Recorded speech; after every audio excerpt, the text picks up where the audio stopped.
Ya, terima kasih ya. Akhirnya Roy Suryo yang licin seperti belut mandi oli ini hari ini diperiksa sebagai tersangka. Waduh, puas kalian ya. Jadi kalau ada orang yang punya status hukum paling komplit saat ini adalah Roy Suryo. Satu kasus dengan 4-5 status. Sebagai pelapor Roy Suryo ini. Juga jadi saksi pelapor. Sebagai terlapor. Juga sebagai saksi terlapor. Dan bahkan hari ini jadi tersangka. Kurang apa lagi tuh? Oh ya, satu lagi. Status dia sebagai terlindung. Tahu kan? Ya. Sebagai pelapor, si Roy ini sudah melaporkan entah siapapun yang dianggap oleh si Roy ini memproduksi meme stupa yang dianggap menghina kepala negara dan terlebih menghina yang disucikan oleh saudara-saudara kita umat Buddha. Nah, jadi sebelum dilaporkan, si Roy ini mendahului dengan aksi cepat lapor. Ya, yang dia laporkan akun anonim yang diduga membuat meme itu. Kalau kata netizen, Roy ini apa juga dilaporin. Karena memang nggak banyak yang ia kerjakan selain membuat laporan. Aduh. Ya, dan memang meme stupa itu sendiri memang yang pertama mengunggah bukan Roy, itu benar. Melainkan akun anonim yang followernya sih nggak seberapa. Itu pun sekarang sudah mati akunnya. Sementara meme itu diunggah lagi sama Roy Suryo dengan bumbu caption atau judul yang berkesan ngeledek dan itu viral. Gimana nggak viral? Followernya Roy ini hampir 100.000 follower. Harusnya sebagai orang yang ngaku sebagai ahli telepancika, oh bukan, ahli telematika maksudnya, sekaligus orang yang menganggap dirinya paling tahu soal undang-undang ITE. Harusnya paham dong. Kalau gambar itu editan yang berbahaya. Editan yang menyinggung umat Buddha. Gambar editan yang sangat menyinggung kepala negara. Tapi kenapa Roy dengan enjoy sangat menikmati unggahan itu dan sampai hari ini dia selalu mengaku sebagai korban. Korban matamu, Cok.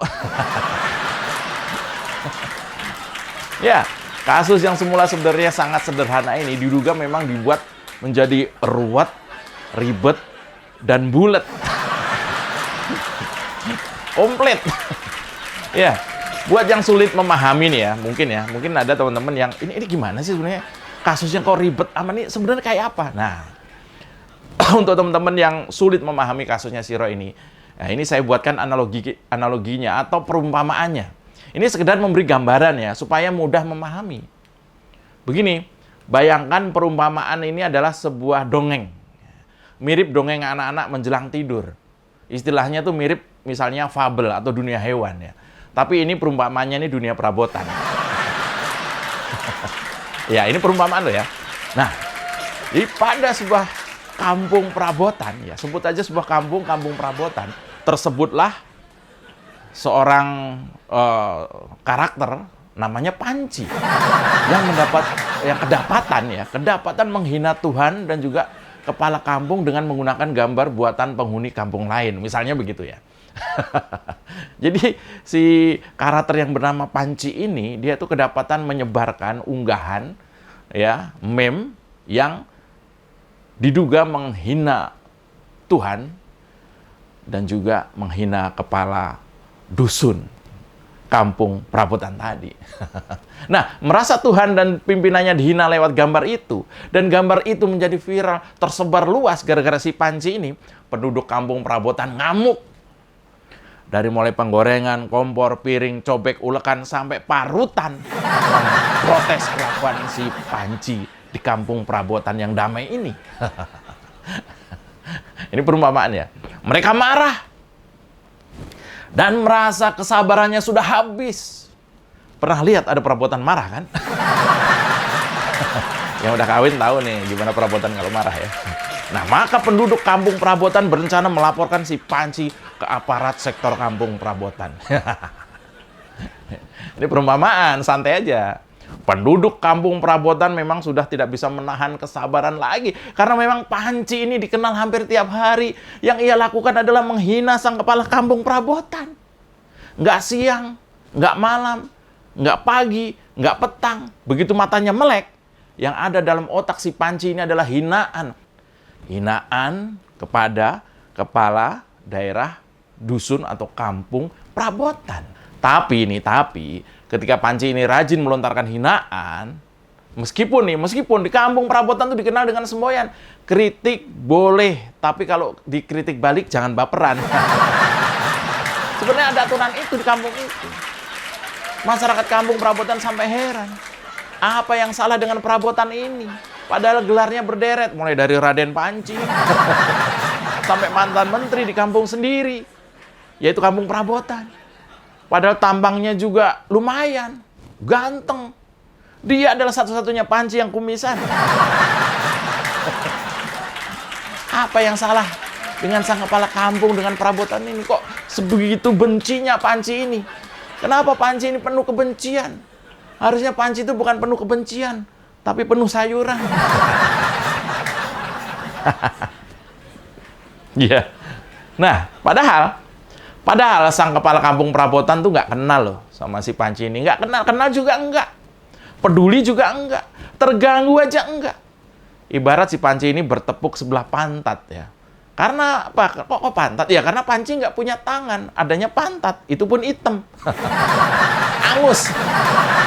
Nah, singkat cerita, sang Panci karena kuat dugaan melanggar undang-undang ITP ya, atau Undang-Undang Informasi Transaksi Prabotan. Karena ini kan ceritanya di dusun atau di sebuah negara atau di sebuah kampung yang namanya Kampung Prabotan. Maka dilaporkanlah oleh beberapa penduduk Kabupaten Prabotan. Tapi dasar Panci memang ahli dalam kucing-kucingan. Sebelum laporan dilaksanakan, ya terlebih dahulu membuat laporan. Seakan-akan dia itu korban. Luar biasa manuver sang Panci ini ya. Dia bukanlah Prabotan sembarang Prabotan memang. Dia adalah Prabotan centang biru. Artinya Prabotan yang terverifikasi. Dia ini memang asli Panci. Nah, kita lanjut nih analogi kasus atau perumpamaan kasusnya Roy Suryo ini supaya mudah memahami. Ya ini cuma perumpamaan ya. Ini cuma sekedar dongeng. Nah, singkat cerita, sang Panci karena merasa jadi korban lantas melaporkan pembuat hinaan itu dan kemudian secara konsisten menganggap dirinya korban. Menurut Panci, yang salah ya cuma akun Twitter si pembuat gambar hinaan yang anonim entah siapa dan dengan volume cuma segelintir itu. Sementara Panci yang di dunia Prabotan memiliki hampir 100.000 follower dan hampir semuanya Prabotan kadrun itu. Karena di dunia Prabotan juga ada kadrun. Ini multiverse ya. Jadi ini universe yang lain ya ceritanya ya. Ya gitu ya. Nah, yang kemudian mengunggah ulang gambar hinaan melegenda itu ya. Panci ini kemudian setelah mendapatkan gambar itu dia mengunggah. Kini menyebar entah kemana sudah. Sampai ratusan atau bahkan jutaan akun lainnya nih gara-gara si Panci. Karena Panci followernya banyak. Dia mengunggah ulang konten atau meme hinaan yang berisi hinaan kepada sebuah agama dan juga kepada kepala negara. Tadinya sih kalau nggak disebar ulang ini mungkin nggak ada yang tahu karena akun pembuat pertama itu followernya nggak banyak. Tapi karena disebar ulang oleh si Panci ini maka menyebar. Bayangin kalau menyebar ke 100.000 atau 90.000 aja. 90.000 akun, masing-masing akun itu punya 1.000. Itu berapa? 90 juta nyebarnya. Masa begini dibilang korban? Korban matamu. Tetap ya, di dunia cerita Prabotan, bentuk makiannya sama aja. Yaitu matamu. Ini dunia Prabotan apa dunia Suginur? Ya. Lantas keruwetan makin menjadi ketika sang Panci bermanuver lagi. Kali ini sang Panci berupaya untuk minta perlindungan ke... Ini masih di dunia dongeng ya. Masih di dunia dongeng. Panci ini minta perlindungan ke Lembaga Perlindungan Panci di Kampung Prabotan Timur. Ya, kemudian karena merasa sebagai korban yang diteror oleh perabotan lain, entah itu benar atau tidak, tapi ya logika siapapun ini akan menganggap bahwa si Panji ini berlebihan kalau dia diteror.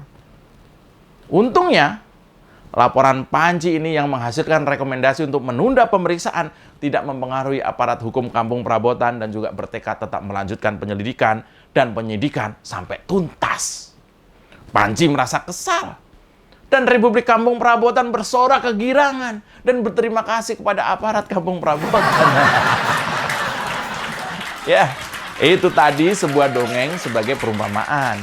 Supaya masyarakat paham, kasus Roy Suryo itu ya seperti apa ya? Ya seperti dongeng tadi lah.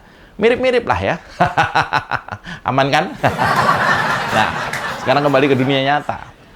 Mirip seperti dongeng tadi, Roy Suryo juga melaporkan kasus ini dalam posisi menurut dia sebagai korban dan saksi ke LPSK. Dan ajaibnya, Lembaga Perlindungan Saksi dan Korban ini menerbitkan rekomendasi penundaan proses hukum kepada pihak kepolisian. LPSK memberikan rekomendasi kepada kepolisian tentang proses hukum meme stupa Candi Borobudur. Ini dari surat rekomendasi LPSK ini berbunyi bahwa Roy Suryo tidak dapat dituntut pidana selama kasus yang ia laporkan belum dinyatakan inkrah. Wah, luar biasa. Luar biasa nih. Kalau saja Roy berhasil dengan strategi ini, bisa dicontoh oleh banyak calon tersangka ya. Ya, tapi ternyata polisi nggak terpengaruh soal rekomendasi ini.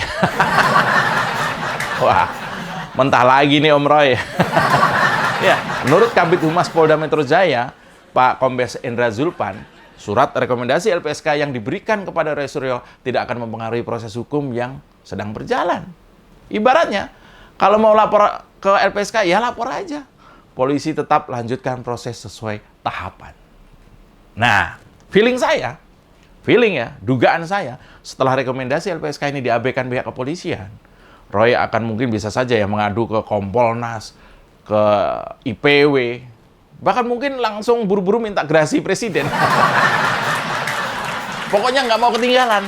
Nggak mau dia kecurian langkah, nggak mau ketinggalan langkah. Yang penting duluan. Tahu-tahu udah minta gerasi. Mungkin kata Pak Jokowi, ini apa lagi toh ya? Atau belum apa-apa, tahu-tahu udah mengajukan kasasi. Yang penting duluan. Ya, proses hukum Roy Suryo ini jadi seperti ajang lucu-lucuan ya. Kita masyarakat awam disuguhi dengan tontonan yang membuat kita geleng kepala. Sekelas mantan menteri, orang keraton, mantan anggota DPR, mantan petinggi partai, gelar akademik juga berderet. Masa rontok hanya gara-gara sebuah gambar editan? Kalau misalnya keahliannya cuma satu, yaitu verifikasi gambar bokep. Ya paling orang nggak terlalu peduli. Tapi kan Roy ini dikenal narsis keilmuannya tinggi banget. Narsis keilmuan. Seolah yang pinter tuh dia doang, yang lainnya jenius. Iya, yeah. Dia narsis. Kalau orang satu kampung itu jenius semua, sementara dia doang yang pinter, itu sama aja dengan orang sekampung pinter, cuma dia yang goblok. Kan gitu kan? Ribet ya. Ya, dan hari ini Roy Suryo dipanggil Polda Metro Jaya dengan status tersangka. Ya betul. Kabid Humas Polda Metro Jaya, Kombes Endra Zulpan mengatakan Roy hari ini juga tengah diperiksa sebagai tersangka. Ibarat mendapat durian runtuh, netizen bersorak. Ibaratnya seperti nunggu bisul pecah. Seperti nunggu arisan dikocok. Seperti nunggu episode terakhir Ikatan Cinta. Akhirnya klimaks juga. Ya, selamat menjalani status sebagai tersangka kepada Om Roy. Dan biasanya, kalau Jumat diperiksa sebagai tersangka, itu biasanya ya, dilanjut dengan menginap. Mudah-mudahan enggak ya. Dan kalau memang menginap, jangan lupa bawa bekal. Yang penting adalah bekal mental. Karena bisa saja, ya bisa saja nih, di dalam banyak yang, nggak terlalu suka sama Om Roy lah misalnya. Mungkin ya. Jangan lupa Om, bawa sendal, bawa handuk, bawa sikat gigi, bawa sabun yang banyak, ya. Dan jangan lupa bawa panci. Iya, terima kasih. Saya Mas Jopray. Terima kasih Pak Polisi. Aman kan?